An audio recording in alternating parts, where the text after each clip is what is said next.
Shlomo Sand. Sa thèse est, disons, un brin provocante. Luc, vous allez...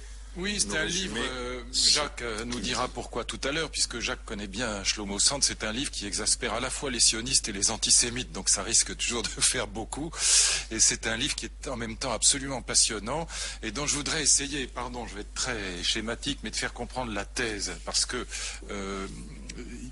on pourrait en parler pendant des heures, mais essayons au moins de comprendre le point qui fait problème.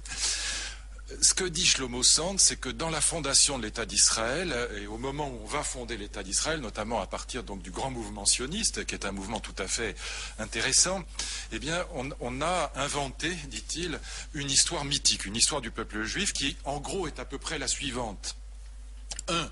On a des descendants d'Abraham qui forment les 12 tribus d'Israël et qui sont localisés en Palestine. Et donc on a un peuple race, dit-il. C'est un peuple qui descend du même patriarche et qui, on dirait, génétiquement aujourd'hui, forme une espèce de race, hein, en quelque sens qu'on l'entende, mais disons une communauté ethnique soudée entre elles, les 12 tribus d'Israël. Et puis ces 12 tribus d'Israël, elles sont, comme on sait, victimes notamment, il y a beaucoup d'autres épisodes intermédiaires, mais à partir de 135 après Jésus-Christ, du temps de l'empereur Adrien, l'histoire veut que ces communautés sont dispersées, ce peuple d'Israël est dispersé, c'est ce qu'on appelle la diaspora. Les Romains auraient déporté les Juifs, et puis alors les Juifs seraient après exilés un peu partout dans le monde, et puis c'est comme ça qu'on aurait finalement, bon, les Séfarades en Afrique du Nord, les Ashkénazes en Allemagne qui vont s'étendre après, etc. Et donc ce serait l'histoire de la diaspora, et puis le sionisme voudrait après faire retour vers Israël. On aurait donc trois moments, un moment où le peuple d'Israël est en effet en Palestine, la diaspora après 135, et puis le retour, notamment après les grands pogroms de 1880 en Russie, et puis bien sûr après la Deuxième Guerre mondiale. Bon, ce que dit Shlomo Sand, c'est que cette histoire qui a servi la création d'Israël est complètement mythique, et notamment ce qu'il explique, c'est qu'il n'y a jamais eu de diaspora. Il n'y a jamais eu d'exil, et il dit, voilà, le peuple romain, l'Empire romain n'a jamais pratiqué les déportations. D'abord, il n'en avait pas les moyens, il n'y avait pas de train, il n'y avait pas de camion, donc le peuple juif n'a jamais été déporté, il n'y a pas eu d'exil, il n'y a pas eu de diaspora, et c'est une invention des chrétiens pour punir le peuple juif. C'est notamment une invention du premier père grec, Saint Justin. Qu'est-ce qui s'est passé? Alors du coup, on dit, et comment expliquer les communautés juives partout dans le monde, si c'est pas de la diaspora? Eh bien, ce qu'il explique, c'est qu'en vérité, ces communautés juives un peu partout dans le monde sont le résultat de grands moments de conversion, et que la religion juive a été une religion prosélyte, et qu'un certain nombre de peuples qui n'avaient aucun rapport ethnique, racial avec les tribus d'Israël, ou génétique, parce que je dis génétique parce qu'un certain nombre de savants aujourd'hui, y compris en Israël, cherchent à trouver une origine commune génétiquement, bon, un ADN commun aux juifs, ce qui est absurde, enfin bon, et ce qui est à la limite antisémite, enfin bon, mais il y a là quelque chose qui est très fort dans le livre de Shlomo Sand, c'est qu'il montre qu'il y a eu des grandes période de conversion et que ça explique la dispersion des Juifs dans le monde, notamment trois grandes périodes: le royaume des Imiars, la reine berbère Caïna, et puis évidemment cette fameuse 13e tribu d'Israël, comme on l'a appelé, le royaume des Khazars. Et juste un dernier point, le royaume des Khazars, le royaume qui était à peu près localisé en Crimée, qui va exister entre le 8e, enfin au 8e, 10e siècle après Jésus-Christ évidemment, ce royaume qui a battu monnaie en hébreu, avec des inscriptions en hébreu, eh bien, si on prend la thèse de Shlomo Sand, il y a d'autres historiens qui ont défendu la même thèse avant lui, ça veut dire que, en gros, pour aller vite, les Ashkénazes sont essentiellement des descendants des Khazars, et que Hitler n'aurait jamais tué aucun juif de Judée, mais il aurait tué uniquement des descendants des Khazars. Vous voyez pourquoi cette thèse, évidemment, embête à la fois un certain nombre de sionistes, mais aussi un certain nombre d'antisémites. Pas de peuple juif, pas d'exil, pas de diaspora. Alors, voilà, c'est bien résumé. Quand on parle de ces problèmes, il faut prendre un certain nombre de précautions. D'abord, je félicite Luc d'avoir réussi à résumer et tirer l'essentiel de cette thèse, parce que c'est un livre très compliqué, oui, ardu, touffu et passionnant. Passionnant, on ne peut pas arrêter de le lire. Alors, premièrement, il ne prétend pas avoir inventé tout ça. Non. C'est pas un livre d'histoire, c'est un livre de ce qu'on appelle l'historiographie. Il fait l'histoire de l'histoire. Et il prend la série des grands historiens du peuple juif en montrant comment ils ont contribué à former une légende. Donc c'est une critique des historiens dans la lignée de ce qu'on appelle les nouveaux historiens en Israël, qui sont en effet des esprits très critiques. Ça, c'est la première chose. Deuxièmement, l'idée que le peuple juif n'est pas cette espèce d'entité qui s'est conservée telle qu'elle à travers les temps et à travers les lieux, ne signifie pas que le peuple juif n'existe pas. Simplement, comme tous les peuples, il est le résultat d'une volonté commune d'exister. Et il est moins dans les gènes ou dans l'ADN que dans la volonté culturelle, politique, morale, je dirais, presque, oui, même certainement, de constituer un peuple. Et pour bien montrer que ce n'est pas une spécificité, j'aime à citer le livre d'Anne-Marie Thiès qui s'appelle La création des identités nationales, qui a fait un travail du même ordre à propos de la plupart des pays européens, montrant comment au XIXe siècle, lorsque l'idée nationale, notamment en 1848, est devenue la grande idée motrice, eh bien, les historiens, les folkloristes, les philologues, etc., les romanciers, se sont mis à recréer un passé sur des bases absolument identitaires. C'est donc pas propre au peuple juif. C'est une chose qui est générale et qui fait partie je dirais, de la politique au sens le plus large du terme.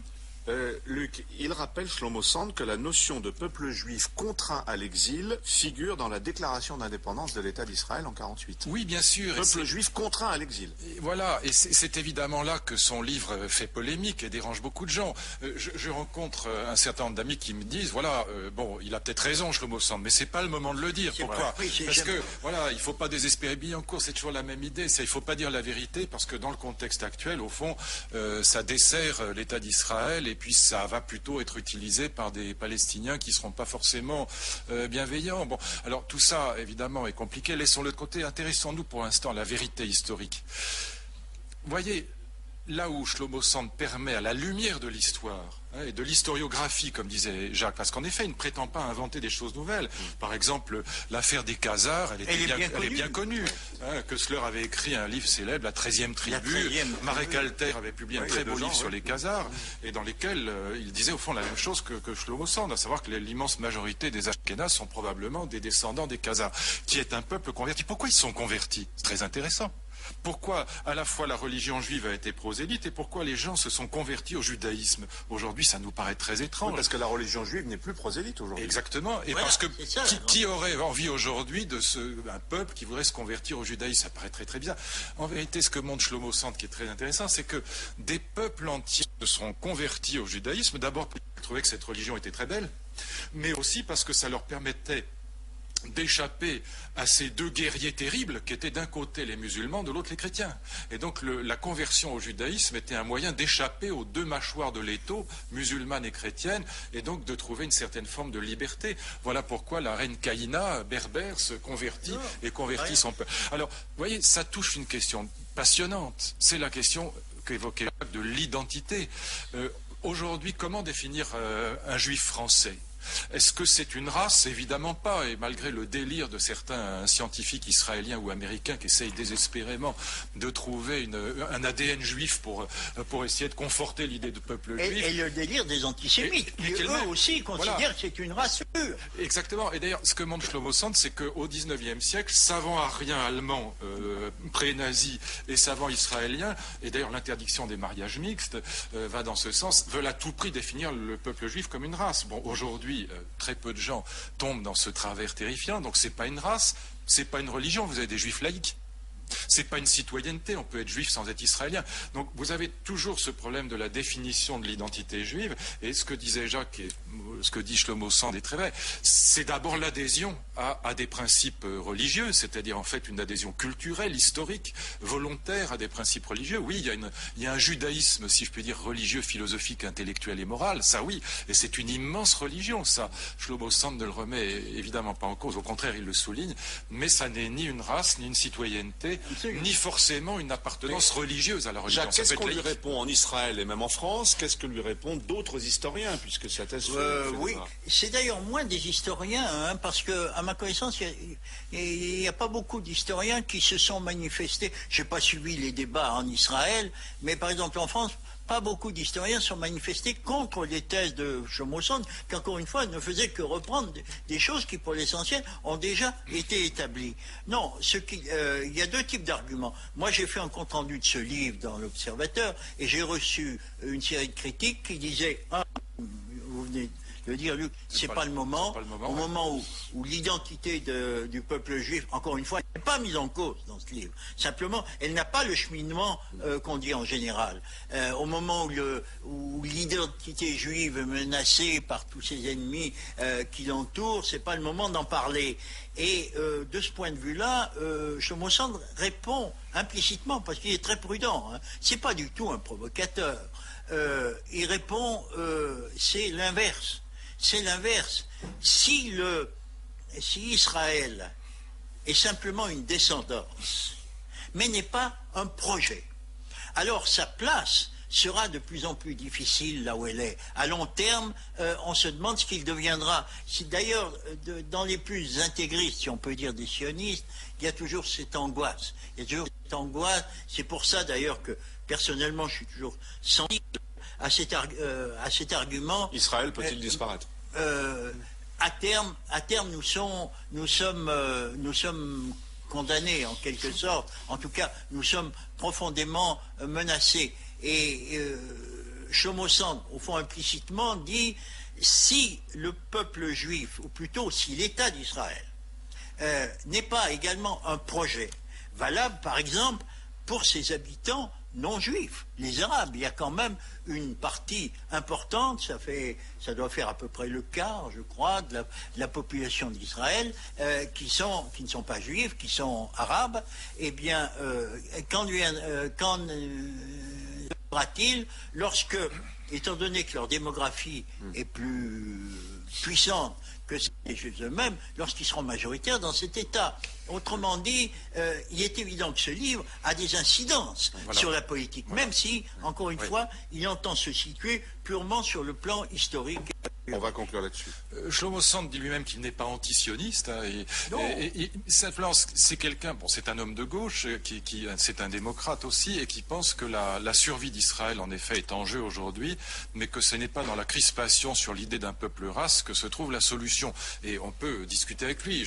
Moi, je pense qu'il a probablement raison. C'est pas dans l'attitude c'est pas dans la guerre que la solution se trouvera. Mais voyez aussi à quel point, puisque là on parle des réactions au fond d'un certain nombre de juifs hostiles à ce type de thèse, mais voyez à quel point aussi ça gêne les antisémites, parce que voyez, comment dire, tous les imbéciles qui disent ah oui, il y a des traits communs aux juifs, on reconnaît bien les juifs, regardez le nez, les oreilles, je sais pas quoi, bon, toutes ces âneries débiles qu'on a eues pendant la période de Vichy, évidemment, on voit qu'elles sont absurdes parce que l'immense majorité des Juifs d'aujourd'hui n'ont absolument aucun rapport ethnique avec les 12 tribus d'Israël. C'est ça, évidemment, aussi qui permet de dire une phrase. Une phrase. Et c'est que lorsque les chrétiens disent que les Juifs sont leurs pères dans la foi, c'est pas tout à fait vrai. Il faut qu'ils disent que ce sont leurs frères dans la foi. Parce que ce que montre le livre de Sand, c'est qu'à un moment donné, jusqu'à Constantin, eh bien, le judaïsme et le christianisme ont été en concurrence pour conquérir le monde. Shlomo Sand, c'est chez Fayard.